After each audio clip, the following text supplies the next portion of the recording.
నమస్కారం వార్తలకి స్వాగతం ముందుగా ముఖ్యాంశాలు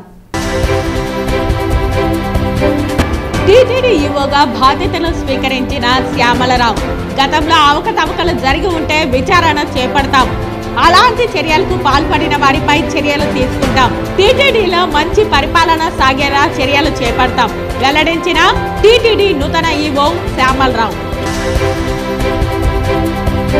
నన్ను హక్కున చేర్చుకుని నా ఎదుగుదలకు తోడ్పాటునిచ్చిన జర్నలిస్టు సమాజానికి నేను ఎప్పుడూ రుణపడి ఉంటా పేర్కొన్న సీనియర్ జర్నలిస్ట్ పూతలపట్టు శాసన సభ్యులు డాక్టర్ కె మురళీమోహన్ ప్రతిపక్ష పార్టీలపై దాడులు మంచిది కాదు రాష్ట్రంలో ప్రజాస్వామ్యాన్ని కాపాడాలి సూచించిన సిపిఐ జిల్లా కార్యదర్శి పి మురళి ఇక వార్తల్లో వివరాలు తిరుమల తిరుపతి దేవస్థానం కొత్త ఎగ్జిక్యూటివ్ ఆఫీసర్గా ప్రధాన కార్యదర్శి జె శ్యామలరావును ఏపీ ప్రభుత్వం శుక్రవారం నియమించిన సంగతి విదితమే ఈరోజు నూతన ఈవో సతీ సమేతంగా శ్రీవారిని దర్శించుకొని మొక్కులు చెల్లించుకున్నారు అనంతరం ఆయన మీడియా సమావేశం నిర్వహించారు. అలాగే ముఖ్యంగా ఈ దేవాలయానికి సంబంధించిన అలాగే ఈ దేవాలయానికి అనుబంధంగా ఉన్న చాలా దేవాలయాలు టీటీడీ కింద ఉన్న దేవాలయాలు అన్నింటిలోని కూడా అడ్మినిస్ట్రేషన్ ఏదైతే ఉందో అదంతా కూడా స్ట్రీమ్లైన్ చేసి భక్తులందరికీ కూడా మంచి సౌకర్యాలు ఉండేలాగా చూసుకుంటాము. అలాగే ఏ పని చేసినా అకౌంటబిలిటీ ట్రాన్స్పరెన్సీ ఉండేలాగా చూసుకుంటాము. మీకు అందరికీ తెలిసిందే ఈ దేవాలయము richest Hindu temple in the world. ఈ దేవాలయానికి ఎన్నో అసెట్స్ ఉన్నాయి. అలాగే భక్తుల నుంచి కూడా కోట్లాది రూపాయల కానుకలు వస్తూ ఉంటాయి. ఇవన్నీ మేనేజ్ చేయాల్సిన బాధ్యత టీటీడీకి ఉంది. అలాగే as executive officer I have very big responsibility. So ఇవన్నీ కూడా ట్రాన్స్పరెంట్గా విత్ అకౌంటబిలిటీ చేస్తాము. అలాగే ఏ కార్యక్రమం చేసినా సరే ప్రొక్యూర్మెంట్స్లో కానీ కాంట్రాక్ట్స్ కానీ ఏదైనా కానీ చేసినా సరే అవన్నీ కూడా కరెక్ట్గా జరిగేలాగా యాజ్ పర్ నామ్స్ జరిగేలాగా ట్రాన్స్పరెంట్గా జరిగేలా చూస్తాము. అలాగే భక్తులకి ఇవ్వాల్సిన ఫెసిలిటీస్ అన్నీ కూడా వాటి మీద దృష్టి పెడతాము. అలాగే వాళ్ళకు ప్రొవైడ్ చేయాల్సిన టికెట్స్ బుకింగ్ దగ్గర నుంచి వాళ్ళకి ప్రొవైడ్ చేసిన ఫుడ్ దగ్గర నుంచి అకామిడేషన్ ట్రాన్స్పోర్ట్ ఇవన్నిటి కూడా ప్రత్యేకమైన దృష్టి పెట్టి ఎవరైనా సరే ఈ దేవాలయానికి వస్తే వాళ్ళు ఇక్కడ ఎక్స్పీరియన్స్ ఆనందంగా ఉండాలి. ఆ తర్వాత ఇక్కడ నుంచి వెళ్ళిన తర్వాత వాళ్ళు జీవితాంతం ఈ ఎక్స్పీరియన్స్ గుర్తుండిపోయేలా ఉండాలి. ఆ విధంగా అన్ని చర్యలు తీసుకుంటాము. అలాగే టీటీడీ తరపు నుంచి ఎన్నో చారిటబుల్ యాక్టివిటీస్ చేస్తున్నారు. ఎడ్యుకేషన్ కానీ హెల్త్ కానీ ఇవన్నీ కూడా బాగా జరిగేలాగా ఇంకా ఇంప్రూవ్ అయ్యేలాగా చేస్తాము. ఇవన్నీ కూడా టీటీడీ అంటే ఇక్కడ మనకి ముఖ్యంగా ఈ ప్రధాన దేవాలయం ఏదైతే ఉందో ఇక్కడ ఉద్యోగులందరూ కూడా ఎంతో కష్టపడి ఇది 24/7 జాబు ఎంతో కష్టపడి భక్తులకి ఇబ్బంది కాకుండా అలాగే దేవుడి పూజలు కార్యక్రమాలు అన్నీ సక్రమంగా జరిగేలాగా ఎంతో కృషి చేస్తున్నారు. అలాగే మీ అందరి కృషితో అలాగే ఉద్యోగుల కృషితో వాళ్ళ కోఆపరేషన్తో నేను ఈ బాధ్యతల్ని సక్రమంగా నిర్వహిస్తాను. ఈ అవకాశం ఇచ్చినందుకు మీ అందరికీ కూడా ధన్యవాదాలు తెలియజేస్తున్నాను. టైం టు టైం ఏమన్నా ఉంటే మీ దగ్గర నుంచి ఫీడ్బ్యాక్ ఇచ్చి ఇవన్నిటి మీద కరెక్ట్ స్టెప్స్ తీసుకునేలాగా చూసుకుంటాము. సో టైం టు టైం మీకు ఏమన్నా ఉంటే ఏమన్నా ఎక్కడన్నా ఇబ్బందులు ఉన్నాయి భక్తులకు ఇబ్బందులు ఉన్నాయి టెంపుల్ అడ్మినిస్ట్రేషన్ ఇబ్బందులు ఉంటే నా దృష్టికి తీసుకురావాల్సిందిగా మీ అందరికీ తెలియజేస్తాను. భారీ మెజారిటీతో తనను గెలిపించిన నియోజకవర్గం ప్రజలకు జవాబుదారీగా ఉంటారని ఎమ్మెల్యే ఆరణి శ్రీనివాసులు వెల్లడించారు.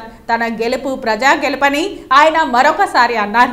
గేట్ విద్యా సంస్థల అధినేత జనసేన తిరుపతి పరిశీలకులు వెంకటేశ్వరరావు ఆధ్వర్యంలో ఆత్మీయ సన్మాన సభ జరిగింది. తన గెలుపు ప్రజా గెలుపని ఆయన మరొకసారి అన్నారు. గేట్ విద్యా సంస్థల అధినేత జనసేన తిరుపతి పరిశీలకులు వెంకటేశ్వరరావు ఆధ్వర్యంలో ఆత్మీయ సన్మాన సభ జరిగింది. ఆదివారం మధ్యాహ్నం గేట్ విద్యా సంస్థల ఆడిటోరియంలో జరిగిన సన్మాన సభకు అపుస్మా అప్సా ప్రతినిధి వర్గం పాల్గొంది. తిరుపతి ప్రజలు తన పట్ల చూపిన ప్రేమాభిమానాలకు జీవితాంతం రుణపడి ఉంటారని ఎమ్మెల్యే ఆరణి శ్రీనివాసులు మాట్లాడుతూ అన్నారు. ఉద్యోగులు, ముఖ్యంగా ఉపాధ్యాయులు తన గెలుపులో కీలక పాత్ర పోషించారని ఆయన చెప్పారు. టీచర్ల పట్ల గత ప్రభుత్వం కక్షపూరితంగా వ్యవహరించిందని ఆయన చెప్పారు. ప్రభుత్వ వ్యతిరేక ఓట్ల చీలనివ్వనన్న పవన్ కళ్యాణ్ ఎన్డీఏ కూటమి ఏర్పాటులో కీలక పాత్ర పోషించి వైఎస్ఆర్ కాంగ్రెస్ పార్టీని చిత్తుగా ఓడించడంలో ఆయన భాగస్వాములయ్యారని ఎమ్మెల్యే తెలిపారు. ఎంప్లాయీస్ అయితే వన్ సైడ్ గా చేశారు. టీచర్స్ అయితే మొత్తం 190 మంది 99% టీచర్స్ మొత్తం వాళ్ళని ఇబ్బంది పెట్టించారు. ఎందుకో ఆయన ఒక మంచి ఉపాధ్యాయులు, గురువులు అంటే దేవుడితో సమానం. గురువు దైవం, ఫస్ట్ గురువు నెక్స్ట్ దైవం అలా వస్తుంది. అటువంటి గురువుల్ని కూడా లెక్క చేయకుండా ఏమనుకున్నాడో ఏమో భగవంతుడు ఇప్పుడు శిక్ష ఆయనకు విధించడం జరిగింది, అనుభవిస్తున్నాడు. మొట్టమొదటిగా టీచర్ని బలి తీసుకున్నాడు, ఉద్యోగస్తులు అందరినీ తీసుకున్నాడు, వ్యాపారస్తుల్ని ఒక్కరిని కూడా వదిలిపెట్టకుండా చేసుకొని ఒక 4 గోడల మధ్యలో కూర్చొని గత ప్రభుత్వం ఎంత ఇబ్బందులు పెట్టి నరకం చూపించింది. ఆ ప్రభుత్వాన్ని పారదోలడానికి ఉమ్మడిగా రాష్ట్రంలో ప్రజలందరూ ఏకతాటిపైకి వచ్చి ఉమ్మడి కూటమికి అత్యంత మెజారిటీ ఇచ్చి ఎప్పుడూ కని విని ఎరుగని రీతిలో విజయాన్ని ఇచ్చిన ఈ రాష్ట్ర ప్రజలు ప్రతి ఒక్కరికి పాదాభివందనం చేస్తున్నాము. అదేవిధంగా తిరుపతిలో ఈరోజు ఆరణి శ్రీనివాసులు గారు, నేను గతంలోనే చెప్పాను, ఎన్నికల కౌంటింగ్ ముందుగానే చెప్పాను, 40 నుంచి 45 వేల ఓట్లు మెజారిటీతో గెలుస్తున్నారనేసి అదే నేను చెప్పింది ఏదైతే చెప్పానో అదేవిధంగా 60,000 పైచులకు మెజారిటీతో గెలిచిన శ్రీ ఆరణి శ్రీనివాసులు గారికి తిరుపతి ప్రజలందరి తరపున అదేవిధంగా జనసేన నాయకుల తరపున కృతజ్ఞతలు తెలుపుతున్నాను. ఇటీవల జరిగిన శాసనసభ పార్లమెంట్ ఎన్నికలలో జనసేన, తెలుగుదేశం, బీజేపీ కూటమికి అత్యంత అనుకూలమైన ఫలితాలు ఇచ్చిన ఆంధ్రప్రదేశ్ ప్రజలందరికీ కూడా జనసేన పార్టీ తరపున కృతజ్ఞతలు తెలియజేస్తున్నాం. తిరుపతి నియోజకవర్గంకి వస్తే శ్రీ ఆరణి శ్రీనివాసులు గారు గెలుపుకి జన సైనికులు, వీర మహిళలు, తెలుగుదేశం నాయకులు, బీజేపీ నాయకులు అత్యంత శ్రమతో, క్రమశిక్షణతో వర్క్ చేసి తిరుపతి చరిత్రలోనే అత్యధిక మెజారిటీని తిరుపతి ప్రజలు ఆరణి శ్రీనివాసులు గారికి ఇవ్వడం జరిగింది. సో ఈ క్రెడిట్ అంతా కూడా పవన్ కళ్యాణ్ గారికి, చంద్రబాబు నాయుడు గారికి, అలాగే నరేంద్ర మోడీ నాయకత్వానికి చెందుతుంది. సో పవన్ కళ్యాణ్ గారు ఒకే లక్ష్యం, తిరుపతి మిగతా సిటీ లాగా కాదు, ఇది అత్యంత పవిత్రమైన సిటీ, తిరుపతి పవిత్రతను కాపాడాలి అనే జనసేనకి ఇక్కడ సీట్ తీసుకోవడం జరిగింది. సో తిరుపతి పవిత్రతను కాపాడుతూ తిరుపతి అభివృద్ధికి ఆరణి శ్రీనివాసులు గారు ఖచ్చితంగా కృషి చేస్తారని మేమందరం కూడా నమ్ముతూ ఉన్నాము. నన్ను హక్కున చేర్చుకుని నా ఎదుగుదలకు తోడ్పాటునిచ్చిన జర్నలిస్టుల సమాజానికి తాను ఎప్పటికీ రుణపడి ఉంటానని పూతలపట్టు శాసనసభ్యులు senior journalist doctor K Muralimohan అన్నారు. జర్నలిస్టుగా సమాజానికి సేవ చేస్తూ ఎమ్మెల్యేగా గెలుపొందిన మురళీమోహన్ను ఆదివారం తిరుపతి ప్రెస్ క్లబ్ ఆధ్వర్యంలో ఆత్మీయ అభినందన సభ నిర్వహించి ఘనంగా సత్కరించారు. జర్నలిస్టుగా సమాజానికి సేవ చేస్తూ ఎమ్మెల్యేగా గెలుపొందిన మురళీమోహన్ ను ఆదివారం తిరుపతి ప్రెస్ క్లబ్ ఆధ్వర్యంలో ఆత్మీయ అభినందన సభ నిర్వహించి ఘనంగా సత్కరించారు. సీనియర్ జర్నలిస్టులు, ప్రెస్ క్లబ్ సభ్యులు, మిత్రులు పెద్ద సంఖ్యలో పాల్గొని ఆయన్ను ఘనంగా సత్కరించారు. ముందుగా సాలిగ్రామ వెంకటేశ్వర స్వామి ఆలయ అర్చక బృందం వేద ఆశీర్వచనం చేశారు. ఈ సందర్భంగా ఎమ్మెల్యే మురళీమోహన్ మాట్లాడుతూ, నా విజయం పూతలపట్టు నియోజకవర్గ ప్రజలు, జర్నలిస్టులు సమాజానికి తగిన గౌరవంగా భావిస్తున్నానని పేర్కొన్నారు. చిన్ననాటి నుంచి తాను ఎమ్మెల్యే కావాలని కలలు కన్నానని చెప్పారు. ఆ కలను సాకారం చేసుకునేందుకు అనునిత్యం ప్రయత్నం చేసి ఈనాటికి నా కలను నెరవేర్చుకున్నానని చెప్పారు. అసెంబ్లీలో ప్రజావాణితో పాటు జర్నలిస్టుల సమస్యలను ప్రస్తావించే అవకాశం దక్కిందన్నారు. జర్నలిస్టు వృత్తి నుంచి వచ్చిన నాకు ప్రజా సమస్యల పట్ల పూర్తి అవగాహన ఉందని అన్నారు. నాపై ఎంతో నమ్మకంతో టీడీపీ అధినేత నారా చంద్రబాబు నాయుడు ఎమ్మెల్యేగా పోటీ చేసే అవకాశాన్ని కల్పించారని గుర్తు చేసుకున్నారు. ఎన్నికల్లో పూతలపట్టు నియోజకవర్గం ప్రజలు చూపిన ప్రేమాభిమానాలు నన్ను కట్టు బానిసను చేశాయని చెప్పారు. జన్మాంతం పూతలపట్టు నియోజకవర్గ ప్రజలకు రుణపడి ఉంటానని మాటల్లో కాకుండా చేతల్లో చేసి చూపించి వారి రుణం తీర్చుకుంటానని స్పష్టం చేశారు. ప్రజాప్రతినిధిగా మీ నియోజకవర్గంలో మీకు 1,00,000 సమస్యలు ఉండొచ్చు, ఎక్కువ వాటి గురించి ఫోకస్ ఉంటుంది. కాకుంటే మీరు ఎక్కడి నుంచి వచ్చారో, జర్నలిజం నుంచి వచ్చారు కాబట్టి అవకాశం వచ్చినప్పుడు, వీలు దొరికినప్పుడు దీని గురించి కూడా మీరు ఖచ్చితంగా అసెంబ్లీలో ప్రస్తావిస్తారని నేనైతే నమ్ముతున్నాను.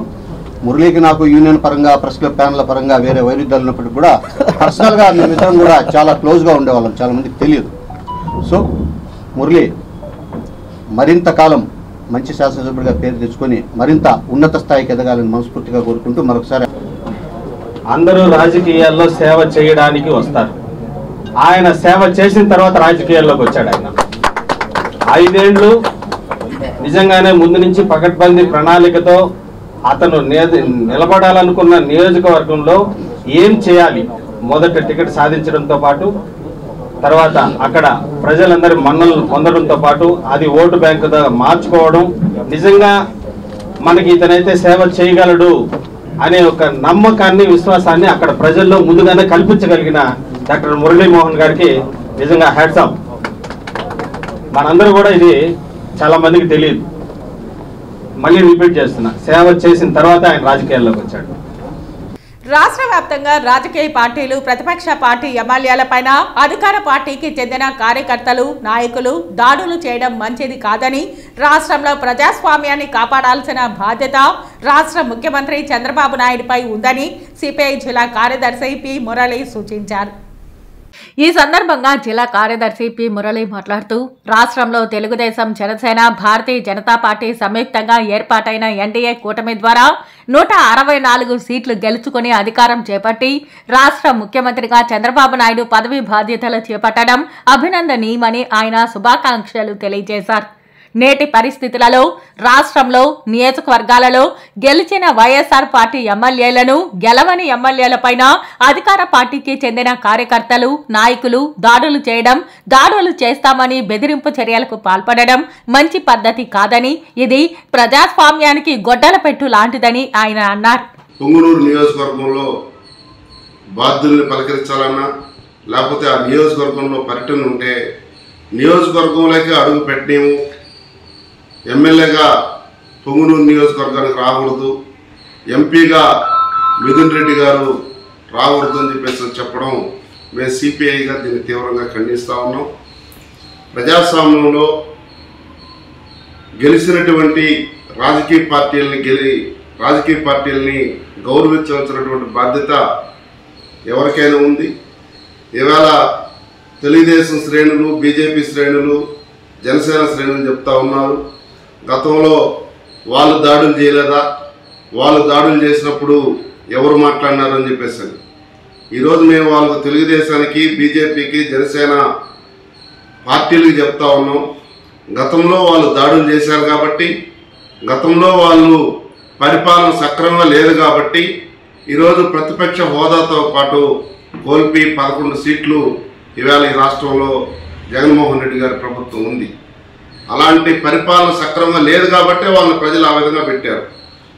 మీరు సక్రమైన పద్ధతిలో పరిపాలన చేయమని చెప్పేసి అని ఇవాళ 164 సీట్లు ప్రజలు 57% ఓట్లు ఓటర్స్ మొత్తం కూడా మీకు పట్టం కట్టారు.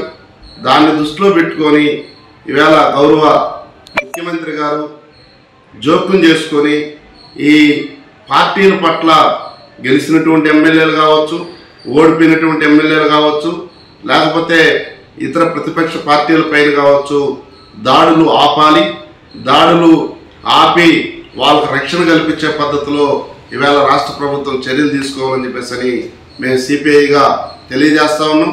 రాష్ట్రంలో అక్కడక్కడ కూడా ఇలాంటి దాడులు జరుగుతూ ఉన్నాయి. నిన్న ప్రత్యక్షంగా పొంగునూరులో జరిగిన దాడికి రామచంద్రారెడ్డి గారి పైన ఎమ్మెల్యేగా ఆయన ప్రజాప్రతినిధిగా గెలిచారు. గెలిచిన తర్వాత ఆయన స్వాగతించాల్సినటువంటి అవసరం ఆ నియోజకవర్గ ప్రజలకు ఉంది. రాష్ట్రంలో ఉన్నటువంటి ప్రజలు ఆయన ఎమ్మెల్యేగా గుర్తించాల్సినటువంటి అవసరం ఉంది. ఇలాంటి దాడుల్ని భారత కమ్యూనిస్ట్ పార్టీ సిపిఐ తీవ్రంగా ఖండిస్తూ ఉన్నాం. ఆదివారం రైల్వే స్టేషన్ వద్ద ఆటో యూనియన్ ఆధ్వర్యంలో డ్రైవర్లు చెప్పులు నెత్తిన పెట్టుకుని నిరసన తెలియజేశారు. తిరుపతి, తిరుమలకు దేశవ్యాప్తంగా భక్తులు, ప్రయాణికులు, యాచకులు అధిక సంఖ్యలో రైల్వే స్టేషన్ కు వస్తుంటారు. ప్రయాణికులకు అవసరమైన బస్సులు, టాక్సీలు, ఆటోలలో వెళుతుంటారు. రైల్వే స్టేషన్ ఆవరణలో 2011 నుంచి ఆటో యూనియన్ ఉన్నా దాదాపు 120 మంది డ్రైవర్లు వాహనాలకు రైల్వే అధికారులకు చలానా రుసుములు చెల్లిస్తూ ఆటోలు నడుపుకుంటున్నారు. ఆదివారం రైల్వే స్టేషన్ వద్ద ఆటో యూనియన్ ఆధ్వర్యంలో డ్రైవర్లు చొప్పులు నెత్తిన పెట్టుకుని నిరసన తెలియజేశారు. ఈ సందర్భంగా యూనియన్ అధ్యక్షుడు మీడియాతో మాట్లాడుతూ కొన్ని సంవత్సరాలుగా రైల్వే స్టేషన్ ఆవరణలో ఆటోలు నడుపుకుంటూ జీవనం సాగిస్తున్నామని, అయితే కొంతమంది దౌర్జన్యంగా తమ ఆటో స్టాండ్ పక్కనే ఇంకో స్టాండ్ పెట్టేందుకు స్థానిక ఎమ్మెల్యే పవన్ కళ్యాణ్ ఫోటోలు ఉన్న బోర్డును పెట్టడం దారుణమని ఆవేదన వ్యక్తం చేశారు. తిరుపతి ఎమ్మెల్యే పేరు చెప్పుకొని దౌర్జన్యంగా ఆటో స్టాండ్ పెట్టి తమ కడుపు కొట్టడానికి ప్రయత్నిస్తున్నారని, ఇకనైనా అధికారులు స్థానిక ప్రజా ప్రతినిధులు గుర్తించి తమకు న్యాయం చేయాలని డిమాండ్ చేశారు. గత 2011 నుంచి రైల్వేకి డబ్బులు కట్టుకుంటూ వస్తున్నాం. సంవత్సరానికి దాదాపు 3.5 లక్ష, ఇంకా పక్కనుండే వాళ్ళు ఒక 40 బండ్లకి, మేము ఒక 70 బండ్లకి కట్టుకుంటూ వస్తున్నాం 2011 నుంచి. మళ్ళా క్రమం తప్పకుండా ఇంకా డెవలప్మెంట్ పనులు జరుగుతానా అనేసి ఆ నుంచి కొద్దిగా జరగడం జరిగింది. మాకు జాగా సాలకపోతే అధికారుల దృష్టికి తీసుకువెళ్ళాం. అధికారుల దృష్టికి తీసుకుని వెళ్తే వాళ్ళు వచ్చి రిజర్వేషన్ కౌంటర్ ఎదురుగా కొద్దిగా జాగా కేటాయిస్తే అది గత 6 నెలలుగా జరుగుతున్న సమస్య. పెద్దల దృష్టికి తీసుకువెళ్ళాం. అప్పుడున్న వాళ్ళు ఇప్పుడుండే వాళ్ళకి తెలుసో తెలియకో ఇక్కడుండే పక్కన కొన్ని మంది దౌర్జన్యంగా దాంట్లో దూరి అది పెద్దల దృష్టికి వెళ్ళిందో లేదో నాకైతే తెలియదు. కానీ మేమైతే ఇది ఎమ్మెల్యే గారి దృష్టికి మరియు పెద్దల దృష్టికి, ఆఫీసర్ల దృష్టికి, ఎస్పీ సార్ దృష్టికి, కలెక్టర్ దృష్టికి, అలాగే రీజన్ ఆఫీసు దృష్టికి తీసుకెళ్లాలనే ఈ ప్రయత్నం. మేమైతే నష్టపోయినామండి. మేము రిజర్వేషన్ కౌంటర్ కాడ రైల్వేలు నమ్ముకొని బతికే వాళ్ళము. మేము చాలా డబ్బులు కట్టుకొని బతికాం. మేము నష్టపోయినాం. మాకు తగిన న్యాయం, మా కడుపు అయితే కొట్టద్దండి దయచేసి. మేము చాలా కష్టపడి ఇక్కడికి వచ్చున్నాం. ఎట్టంటే దూరి మా కడుపులు కొట్టద్దండి. మేము ఎమ్మెల్యే మేము 2011 నుంచి ఉన్నాం సార్. ఆపోజిట్గా అంటే వాళ్ళంటే ఈ పక్కనే ఉండే RS2 అనే స్టాండ్ వాళ్ళు వచ్చారు. వాళ్ళు వచ్చి ఇంతకుముందు గతంలో వైసీపీ తిరిగిపోయారు, వాళ్ళతో బెదిరించారు. ఇప్పుడు వచ్చి ఈ గవర్నమెంట్తో బెదిరిస్తున్నారు. అందరూ బెదిరిస్తారు, మేము బెదిరకుండా బతుకుంటాను. మేము మీ ద్వారా మీడియా సమక్షంలో నుంచి మీ ద్వారా కనుక్కునేవారంటే మేము ఎమ్మెల్యే దృష్టి గారు తీసుకుంటాం. పెద్దల దృష్టికి ఇది వెళ్ళలేదు. పెద్దలు కూర్చొని మాట్లాడలేదు. పెద్దలు మాట్లాడకుండానే ఇది ఎంత జరిగినట్టు నేను భావిస్తున్నాను. పెద్దలైతే ఇలాంటి నిర్ణయం తీసుకోరు. ఎందుకంటే మేము వచ్చి తొందరపడి ఆడికంటే ఆడికి పోయి మేము సాధించు జాగాల కాడికి వెళ్ళము. మేము అధికారుల దృష్టికి తీసుకొని ఈ తిరుపతిలో ఎమ్మెల్యే గారి దృష్టికి తీసుకొని పెడతాం. కానీ వీళ్ళు తొందరపడి పెట్టేసినట్టున్నారు.